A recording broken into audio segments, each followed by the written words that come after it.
Bonjour à tous. Alors aujourd'hui, on va aborder les tableaux d'amortissement d'emprunt. Donc attention pour ces éléments-là parce que on a un terme de vocabulaire qui peut être piégeux.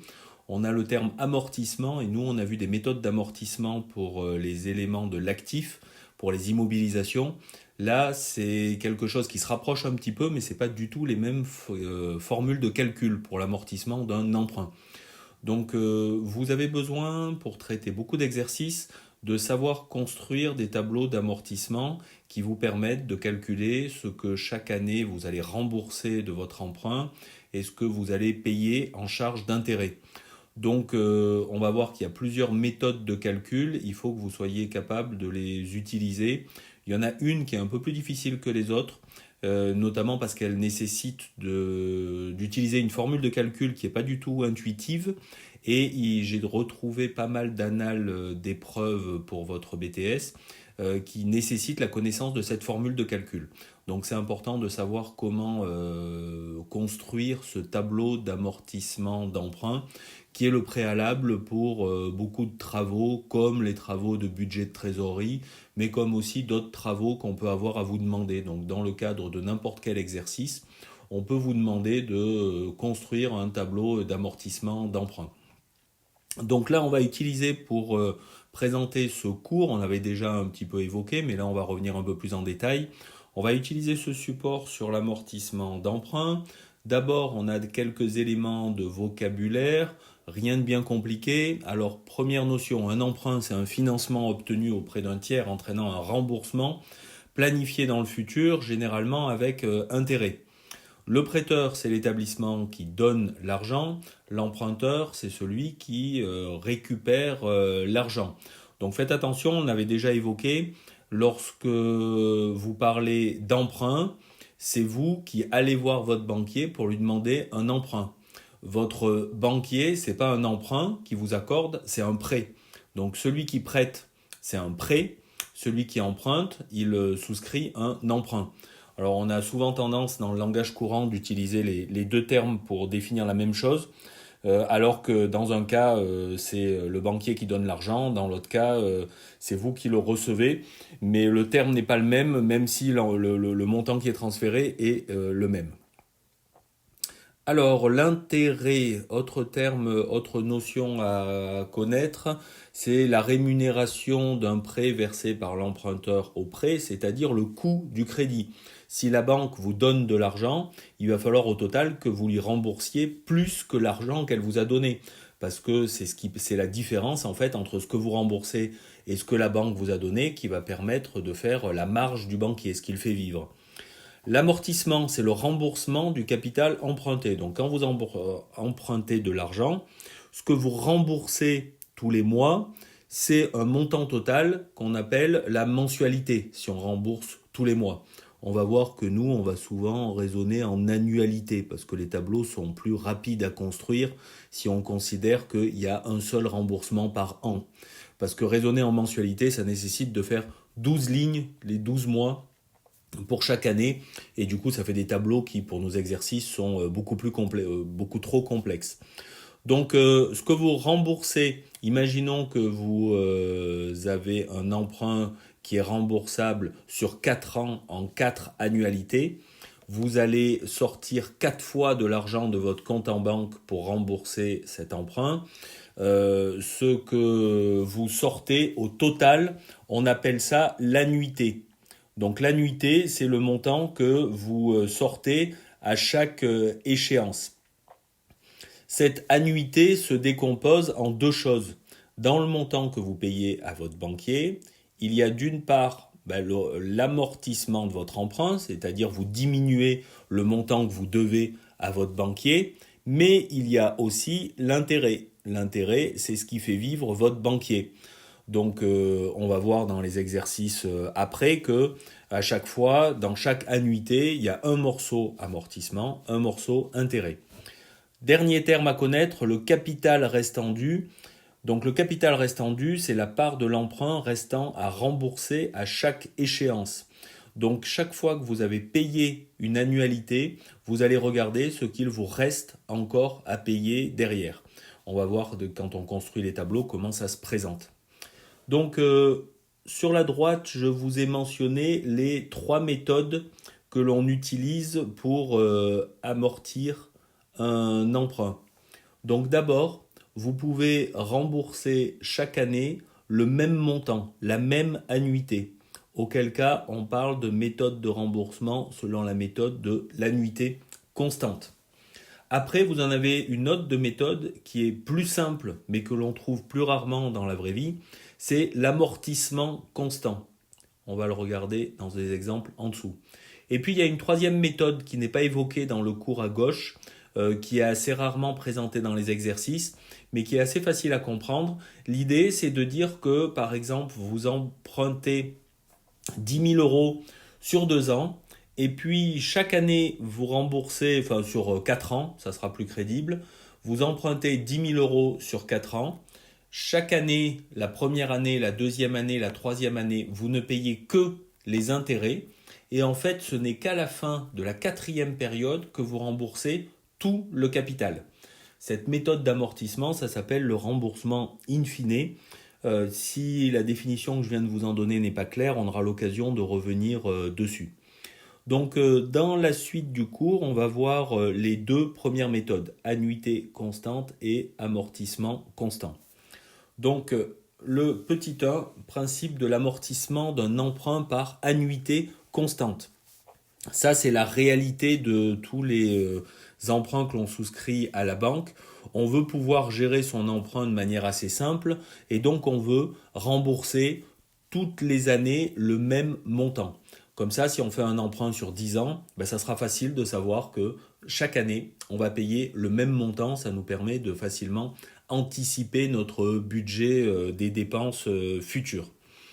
Alors, il y a pour cette méthode d'amortissement une formule qui est assez compliquée. Vous l'avez ici et cette formule, il faut la connaître.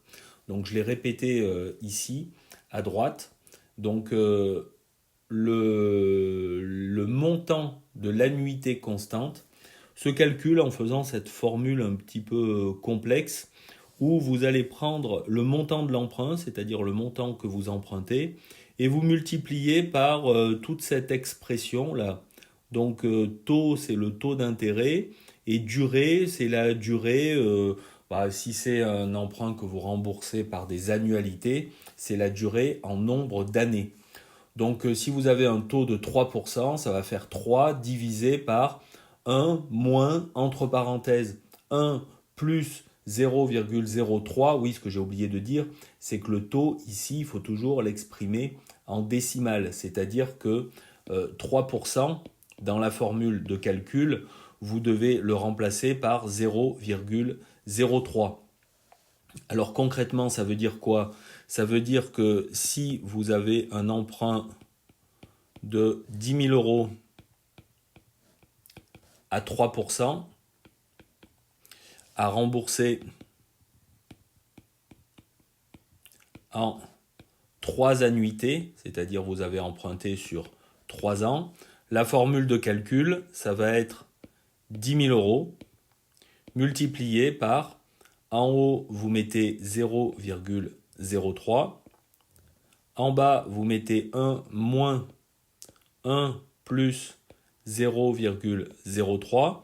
Donc là, il y a des parenthèses qui sont très importantes à mettre, sinon votre résultat sera faux. Et ici, vous faites exposant moins 3.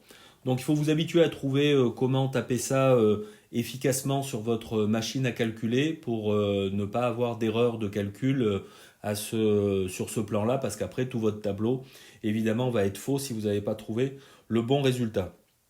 Alors, si je reviens sur la partie cours, vous avez cette formule de calcul à utiliser qui vous permet de calculer l'annuité constante, le montant que vous allez rembourser chaque année. Deuxième méthode d'amortissement, l'amortissement d'un emprunt par amortissement constant. Dans cette méthode, chaque année, vous n'allez pas payer le même montant. Mais pour calculer l'amortissement constant, vous allez voir que c'est beaucoup plus simple. Alors je ne vais même pas lire la partie cours là, on va descendre un petit peu plus bas pour voir directement dans des applications comment cela se passe. Donc vous avez une première application où on va utiliser la méthode de l'annuité constante. On est dans une entreprise qui décide de changer son véhicule professionnel et envisage d'emprunter 25 000 euros à la banque. La banque propose un crédit sur 5 ans à 6% l'an, remboursable par annuité constante. Donc le montant de l'emprunt, c'est 25 000 euros. Je récapitule toutes les caractéristiques. Montant de l'emprunt, 25 000 euros. Durée du crédit, 5 ans. Taux d'intérêt, 6%. Méthode de remboursement, annuité constante. Donc vous avez 3 questions qui vous sont posées. La première question, c'est calculer le montant de l'annuité constante. Alors, on va regarder comment ça se passe en dessous. Ici. Donc on retrouve dans le corrigé le montant que vous avez emprunté, c'est 25 000 euros. Le taux d'intérêt, c'est 6%, qui s'écrit 0,06. Et la durée qu'on retrouve ici, qui est en année, exposant -5. Donc vérifiez avec votre calculatrice que vous tombez bien en faisant cette formule sur 5 934,91. Et tant que vous ne tombez pas sur ce chiffre-là, ça veut dire que vous ne calculez pas la formule de la bonne manière. Donc comme c'est pas simple à faire du premier coup, je vous invite à vous entraîner déjà un petit peu là-dessus, parce que non seulement il faut la connaître, cette formule, mais en plus il faut être capable de l'utiliser, de la calculer. Et donc en dessous, on va répondre à la question 2. Donc la question 2, c'était établir le tableau d'amortissement de cet emprunt. Et donc le tableau d'amortissement de l'emprunt n'est pas... Alors ça ressemble un petit peu au tableau d'amortissement d'une immobilisation. Vous retrouvez là des éléments qui sont communs. Vous avez d'abord les années, donc les dates d'échéance. Après, vous avez le capital en début d'exercice, ce que vous devez en début de chaque année. Donc au début de l'année N, vous devez la totalité, c'est-à-dire 25 000 euros. Et puis, vous avez calculé dans la question 1 le montant de l'annuité constante. Chaque année, vous allez sortir de votre compte en banque 5 934,91 euros. Et donc, dans la colonne annuité, ici, je retrouve mes 5 934,91. Donc là, je fais un lien entre l'annuité et cette colonne annuité. Et vous voyez que ce montant de 5 934,91, je le retrouve de partout dans la colonne, le même montant, puisque ma méthode d'amortissement, c'est amortissement par annuité constante. Donc c'est normal que ce soit le même montant dans cette colonne annuité. Alors comment je remplis les autres colonnes? Donc c'est sur 5 ans. Donc déjà la première colonne, date d'échéance, il me faut 5 années. 1, 2, 3, 4, 5. Je retrouve bien de n à n plus 4 mes 5 années. Ensuite, on va commencer par la première année. Vous avez un montant de 25 000. Vous avez emprunté 25 000. Donc, quel est le montant que vous devez à votre banquier en début d'année N? C'est 25 000 euros.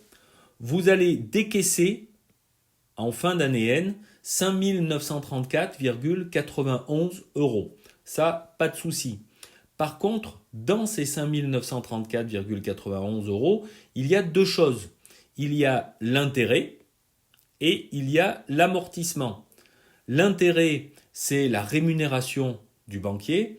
L'amortissement, c'est le montant qui vient en diminution de ce que vous avez emprunté. Alors, comment est-ce qu'on calcule ces deux éléments? Eh bien, dans la méthode de l'annuité constante, on calcule d'abord l'intérêt. Parce que l'intérêt, il est facile ici à calculer. Vous prenez votre montant. Comment est-ce que je calcule mes 1500?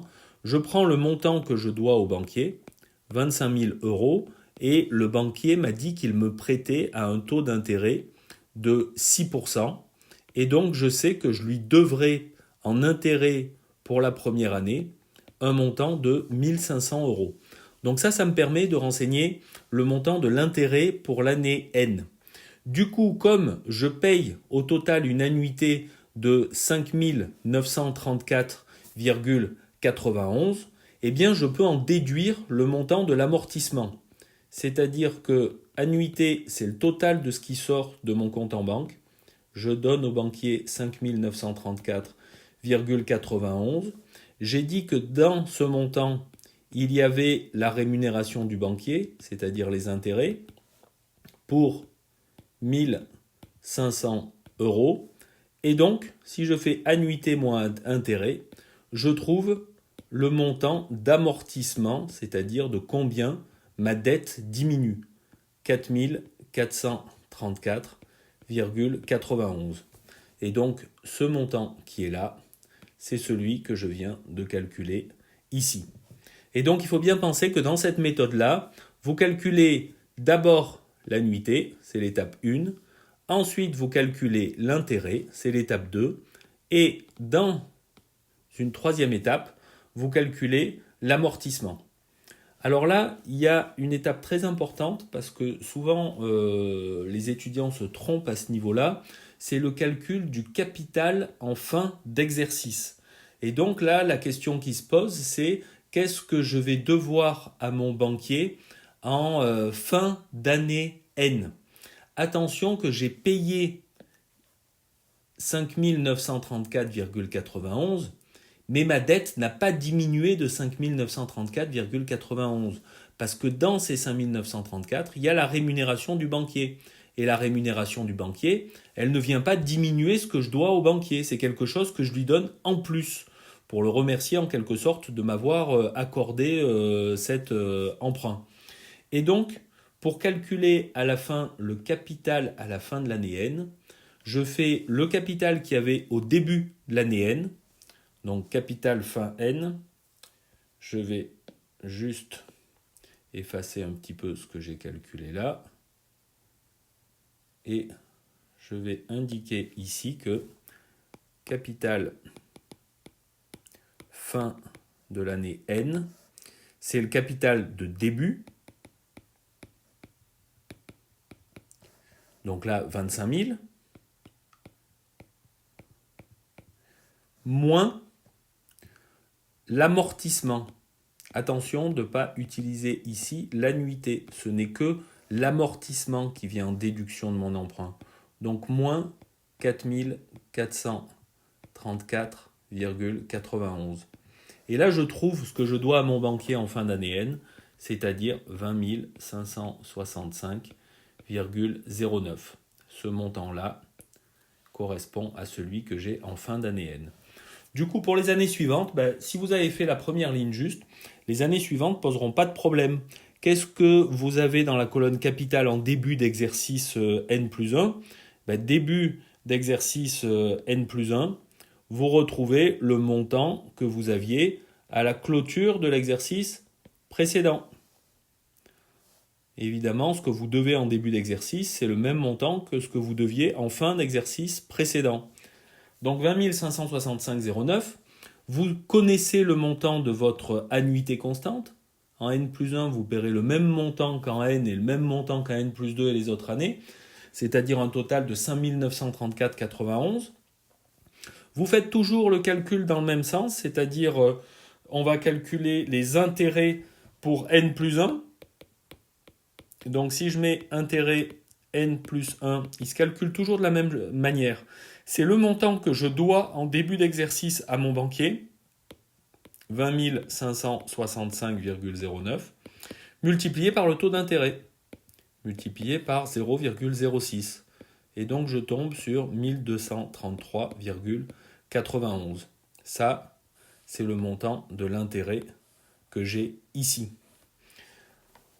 Je peux calculer l'amortissement en faisant annuité moins intérêt. Et donc, si je fais amortissement égale annuité 5 934,91 moins intérêt 1233, excusez-moi pour l'écriture, 91, je trouve 4701. 4701, c'est mon amortissement pour N plus 1. Et donc, le dernier élément qui me reste à calculer, c'est le capital en fin d'exercice, toujours de la même manière. Alors, je vais faire un petit peu du ménage parce que ça devient relativement illisible. Mon capital en fin d'exercice, ce 15 864,09, c'est le montant que je devais au début de l'année, moins le montant que j'ai remboursé cette année. Et donc 20 565,09 moins 4 701, ça me donne bien 15 864,09. Et après, je démarre en N+2 avec le même montant que j'avais à la clôture de l'exercice précédent. Et c'est reparti pour faire exactement les choses dans le même ordre. C'est-à-dire que l'annuité, pas de problème, je la connais depuis le début. Je recalcule ensuite le montant de l'intérêt dû chaque année. Et en faisant annuité moins intérêt, je trouve le montant d'amortissement de la période. Donc ça, c'est pas facile à calculer la première fois, mais une fois que vous avez compris la logique, vous devriez assez facilement retrouver les éléments. Donc n'hésitez pas peut-être à regarder plusieurs fois et peut-être doucement la vidéo en vous arrêtant pour bien repérer les étapes successives. Normalement, vous ne devriez pas rencontrer de difficultés. Et donc, si à la fin, je regarde le total de la colonne intérêt, ben c'est ce que m'a coûté au total l'emprunt. C'est-à-dire j'ai emprunté 25 000 euros et au total, j'aurais remboursé 25 000 euros plus le montant de l'intérêt. Ça, c'est la rémunération que j'offre au banquier pour m'avoir prêté ces 25 000 euros. Donc ça, c'était une application sur la première méthode d'amortissement d'emprunt, la méthode d'amortissement par annuité constante. Deuxième méthode d'amortissement d'emprunt, la méthode d'amortissement par amortissement constant. Et donc, on a le même exercice. Une entreprise décide de changer son véhicule professionnel et envisage d'emprunter 25 000 euros à la banque.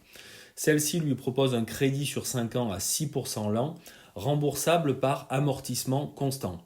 Calculer le montant de l'amortissement constant, établir le tableau d'amortissement de cet emprunt et quel sera le coût total de cet emprunt. Eh bien, même logique, je descends dans... Voilà. Alors, le montant de l'amortissement constant, le terme m'indique comment je dois m'y prendre. Amortissement constant, ça veut dire que je vais amortir chaque année le même montant.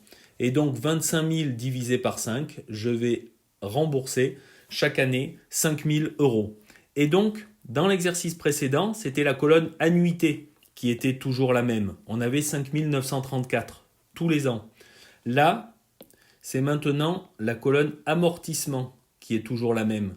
Vous voyez qu'ici, chaque année, vous diminuez votre emprunt d'un montant de 5 000 euros. Alors, comment vous remplissez votre tableau ? Le tableau est structuré exactement de la même manière. C'est les mêmes colonnes. Date d'échéance, capital en début d'exercice. Donc, date d'échéance, capital en début d'exercice, intérêt, amortissement, annuité, capital en fin d'exercice. Donc, vous retrouvez exactement les mêmes éléments partout. Comment est-ce que je remplis mon tableau ? Eh bien, je dois toujours en début d'année N le même montant, 25 000 euros. La rémunération de mon banquier se calcule, l'intérêt se calcule toujours de la même manière. C'est-à-dire que les 1 500 euros que l'on a là sont calculés selon la même méthode qu'on avait utilisée précédemment. C'est-à-dire le capital en début d'exercice, 25 000, multiplié par 6%, ça fait 1 500. Les 1 200 qu'on a en deuxième année, je peux tout de suite vous montrer comment on les calcule, c'est très simple. C'est le montant que l'on devait à la banque en début d'année, c'est pas le même que dans l'exercice précédent. Maintenant, en début d'année 2, ce que l'on doit à mon banquier, c'est 20 000 euros. Ce que je dois à mon banquier, c'est 20 000 euros, multiplié par 0,06. Ça me donne égal 1 200. Pareil pour l'année suivante, où mon montant de 900 euros, eh bien, c'est tout simplement mes 15 000 euros multipliés par 6%, etc. pour toute la colonne. Donc, je connais pour l'année N le montant de l'amortissement, ça sera même le même pour toutes les années suivantes. Je viens de calculer le montant de l'intérêt, et donc mon annuité que je vais payer fin N, c'est un total de 6 500 euros. Qu'est-ce que je devrais à mon banquier en fin d'exercice? Ben là, ça se calcule toujours de la même manière. Mes 20 000 euros, c'est ce que je devais en début d'année, moins ce que j'ai remboursé cette année. 25 000 moins 5 000, je tombe bien sur mes 20 000. Et la méthode de calcul est exactement la même pour les autres années.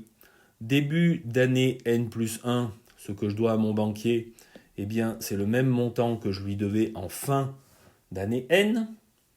Le montant de l'amortissement pour l'année N plus 1, c'est 5 000 euros. Comme c'est un amortissement constant, il est de 5 000 euros chaque année. Le montant des intérêts, 1 200 euros, c'est 20 000 fois 6%. Et donc, mon annuité en fin d'année N plus 1 est de 6 200 euros et mon capital en fin d'exercice est de 15 000 euros. C'est-à-dire mon capital début d'exercice moins mon amortissement de la période. Ça donne 15 000 euros. Voilà, donc je vais vous donner des exercices derrière, mais essayez au moins de reprendre celui-là pour vous familiariser avec ces deux méthodes qui sont très importantes à maîtriser parce que c'est très fréquent que vous ayez à faire ces calculs de tableau d'amortissement d'emprunt. Voilà, et ben c'est la fin de cette vidéo et on se retrouve ensuite pour réaliser des exercices. Merci.